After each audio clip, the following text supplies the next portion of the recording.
Oke, perkenalkan nama saya Muhammad Faizin dengan NIM 0898389799. Pada kesempatan kali ini saya akan mengerjakan tugas pemrograman berbasis piranti bergerak di mana semua source code-nya sudah saya buat sebelum saya presentasi. Kenapa kok source code-nya sudah saya buat? Itu demi menghindari error yang memangkas sangat banyak waktu. Jadi saya sudah membuat source-nya sebelum saya presentasi, dan sebelum membuat presentasi saya juga mengalami beberapa hal atau kode yang error yang sudah saya perbaiki sehingga ketika presentasi tidak ada hambatan dan tidak memakan banyak waktu. Langsung saja kita akan di foldernya seperti yang kita lihat ini. Saya sudah membuat folder yang bernama crypto,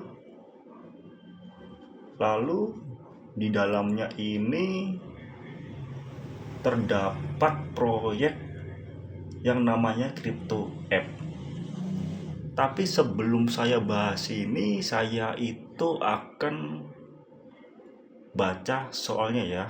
Jadi di tugas 3 ini saya disuruh untuk membuat sebuah proyek baru untuk menampilkan data API, nama-nama cryptocurrency yang ada di dunia yang diambil dari API online, dari alamat yang ada di tugas. Jadi tampilan aplikasinya itu seperti tampilan yang ada di tugas yang memiliki atribut kolom, file, field rank, name, symbol, dan price USD. Serta nanti saya juga akan menampilkan dengan jelas file-file yang saya buat serta source code dalam bentuk teks atau file. Lanjut.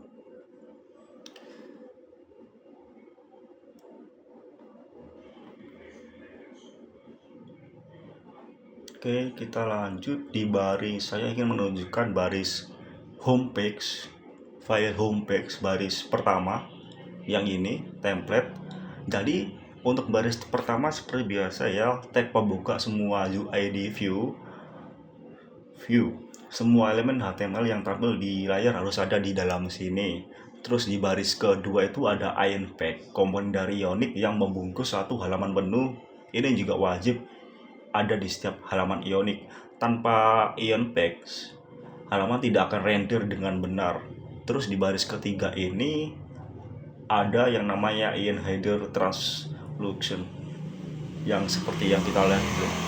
Ion Header titik 2 translucent sama dengan tree, itu header aplikasi property dengan titik 2 di depan, artinya ini itu bidding dinamis, nilainya tree yang membuat header bisa tembus pandang saat konten scroll ke atas. Efeknya itu mirip seperti aplikasi iOS native, terlihat seperti profesional juga.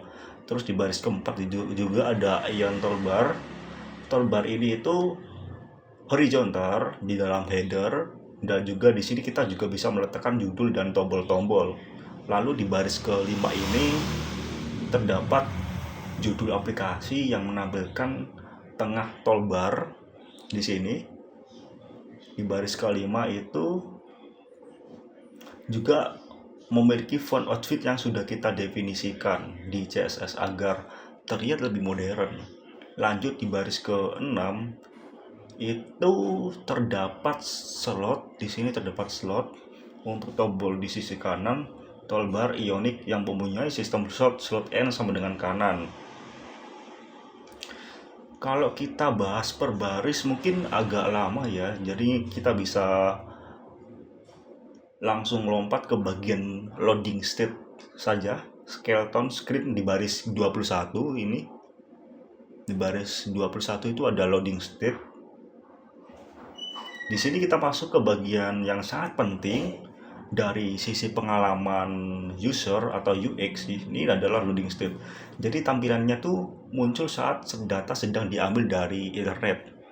Seperti yang kita lihat dari layar ini adalah source code dari loading state. Jadi banyak aplikasi itu menampilkan spinner berputar saat loading. Tapi di sini kita pakai teknik yang lebih modern sesuai dengan zaman ya, dan profesional. Namanya itu skeleton screen seperti yang kita lihat di layar. Bayangkan jika kita itu seperti rangka atau outline dari konten yang akan muncul tampak seperti placeholder, abu-abu yang bergerak seperti shimmer. Jadi di baris 21 ini itu loading state, di sini kita komentar HTML biasa yang berfungsi sebagai penanda bagian kode agar mudah dibaca. Komentar tidak ditampilkan di browser. Terus di baris ke 23 ini juga, di baris ini div v4 in 10 itu artinya diulangin div ini sebanyak 10 kali, maksudnya seperti itu. Lalu kita buat baris 10 baris skeleton seolah ada 10 data yang sedang dimuat ya. Lalu kita lanjut ke baris ke ini 30. Di baris ke-30 ini perlu saya jelaskan juga, di situ ada kolom ketiga ya. Kolom ketiga ini 2 baris placeholder.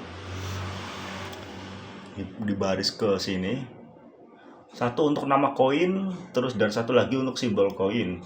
Jadi 2 baris ini mereplikasikan teks nama dan simbol yang akan tampil. Jadi kenapa kok skeleton itu lebih baik dari spinner? Saya juga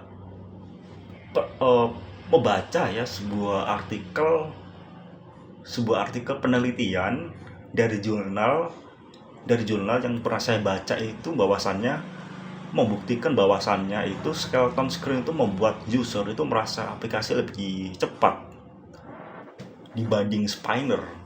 Mungkin dari psikologis atau mungkin mereka merasa itu lebih baik dari sisi mana ya.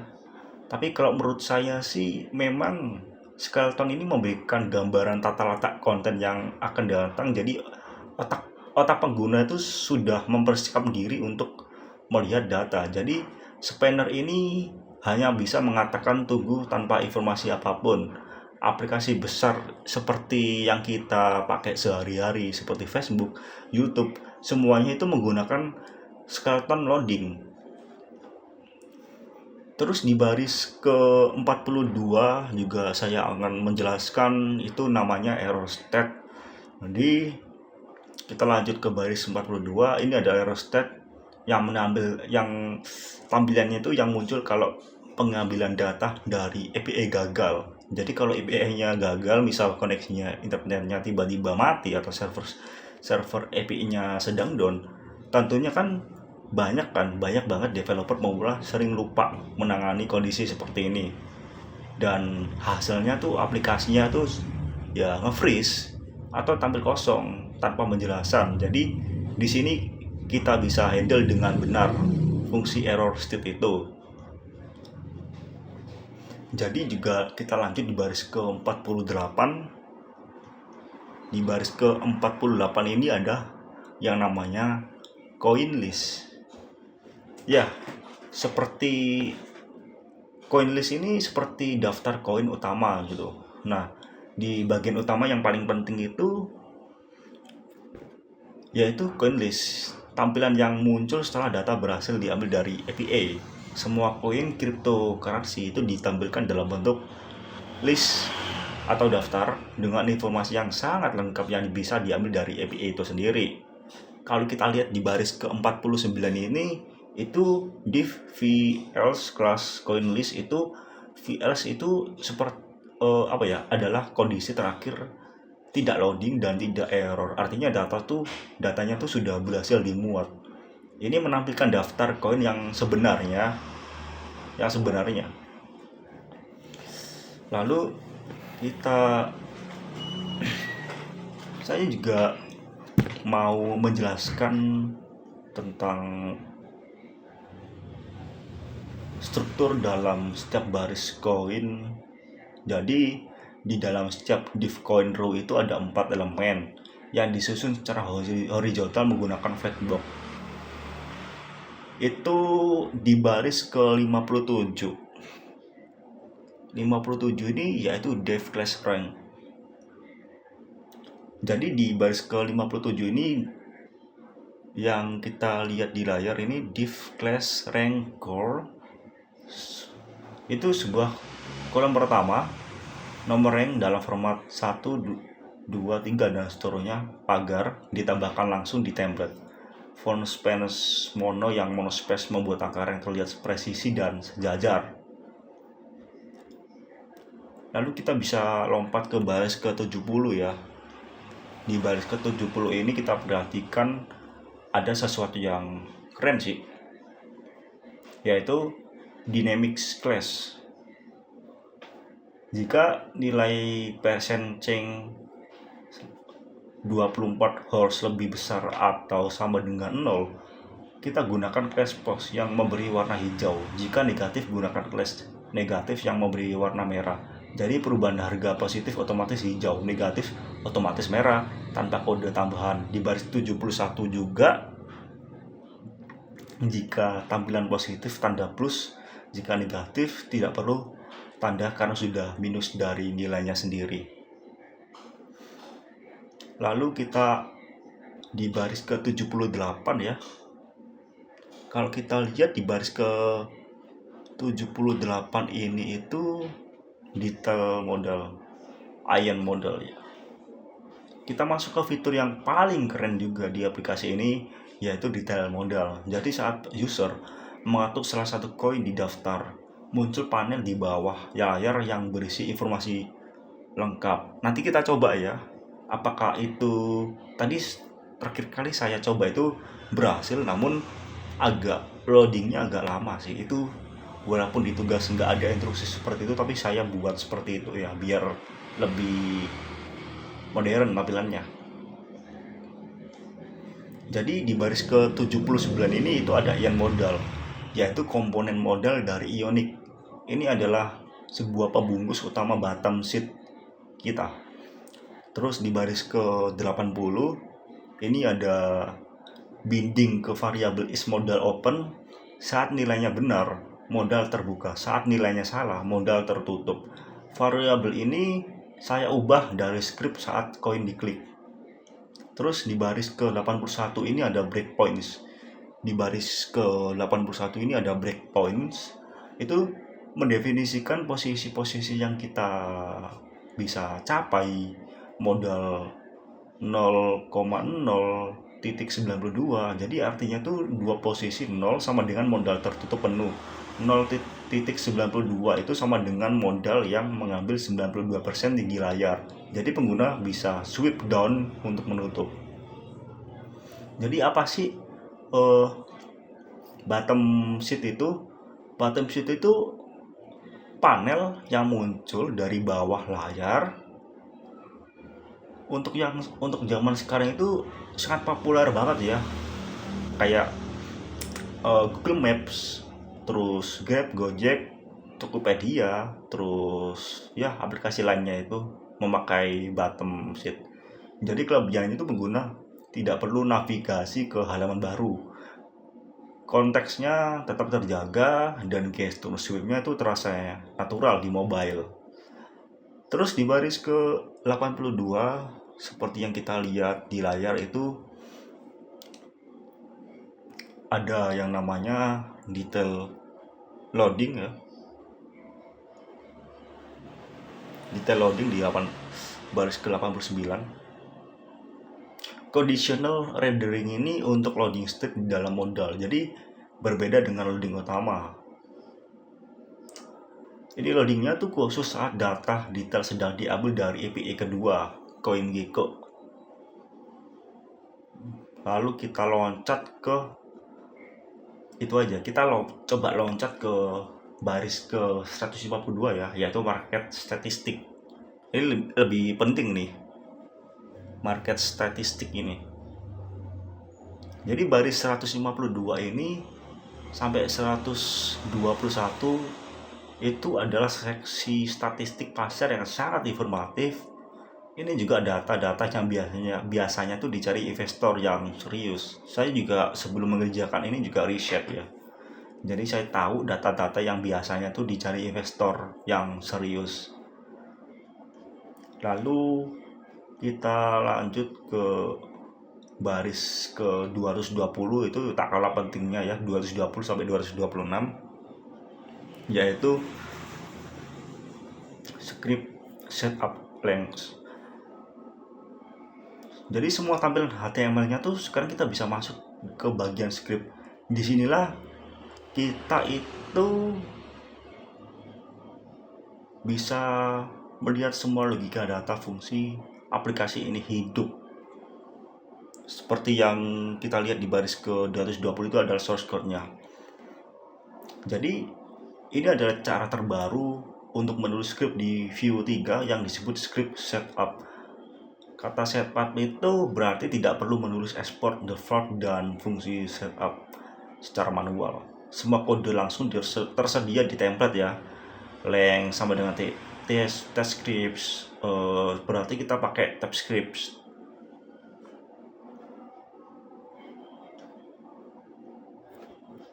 Lanjut di bagian lebih menarik kalau kita bahas yang koin avatar di baris ke 228. Nah, setelah kita bahas script setup length, kita yang ada ion text, ion header, ion toolbar, kita coba move ke baris ke 228, di mana di baris 228 itu terdapat yang namanya koin avatar.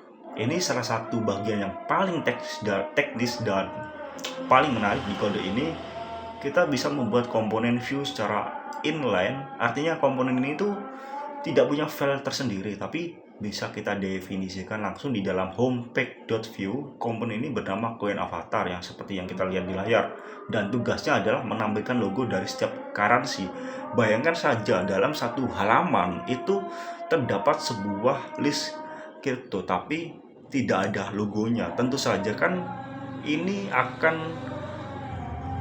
menunjukkan sebuah tampilan front end yang sangat-sangat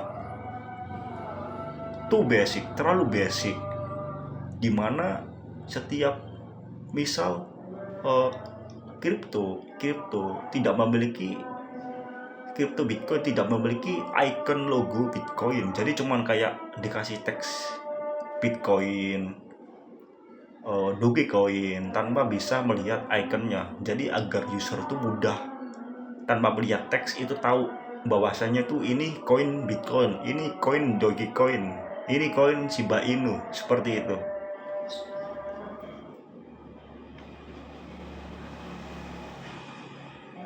Lalu kita coba loncat di baris 297 ya. Interface sangat penting juga. Jadi kita masuk ke TypeScript interface di baris 297 sampai 331 ini nanti. 331 ya di sini. Yang membedakan kode biasa dengan kode profesional. Jadi TypeScript interface ini cara kita mendefinisikan bentuk atau kontrak dari sebuah objek data. Ini tuh sangat penting supaya kita tuh tidak salah akses field dan IDE, bisa memberi saran otomatis. Terus apa sih kok adanya namanya TypeScript interface, manfaatnya apa gitu? Jadi bayangkan saja, tanpa interface, jika saya mengetik atau kalian mengetik koin press USD salah, yang seharusnya press USD, kode tetap berjalan tapi mengembalikan undefined dan tampilannya kosong. Dengan interface VS Code langsung menggaris bawah dengan merah dan menampilkan besar error property press USD seperti does not exist on Typecoin. Jadi bugnya tuh bisa ditemukan sebelum kode dijalankan. Ini tuh yang bisa kita sebut dengan compile time error checking.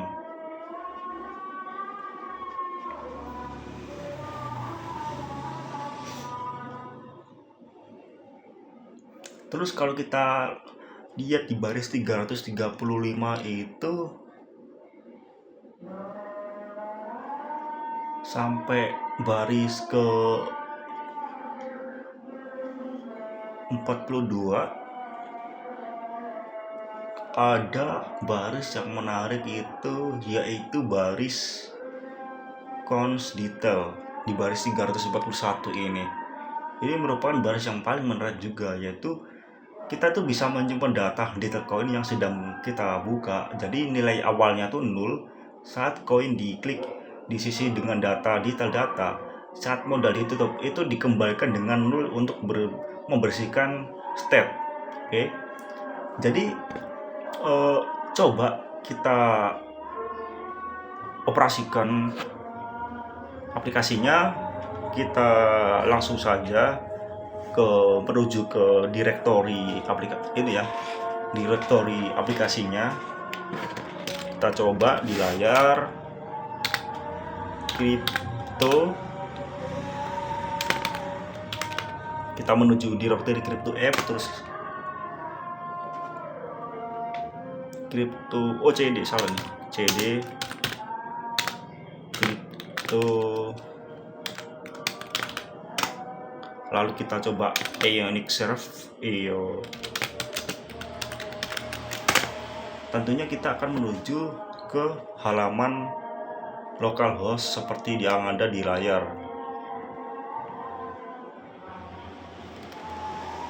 Bentar ya, ini recordingnya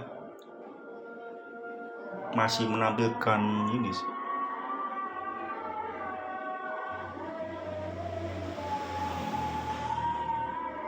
Oke, jadi tampilannya akan seperti ini. Coba kita akan berubah tampilannya ke mode HP ya, mode smartphone. Seperti ini tampilannya. Dan terakhir kali itu saya coba untuk mengklik salah satu koin itu tuh berhasil menampilkan detailnya ya. Jadi selain interface yang mungkin sangat menarik, saya juga menampilkan logo-logo untuk mewakili setiap kripto yang ada di sini.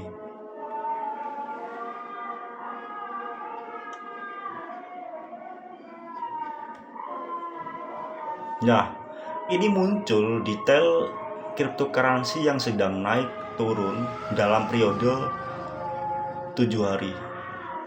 Oke, sekian penjelasan presentasi tugas dari saya. Saya ucapkan terima kasih kepada tutor yang sudah menilai pekerjaan tugas saya selama proses tuton berjalan. Dan wassalamualaikum warahmatullahi wabarakatuh.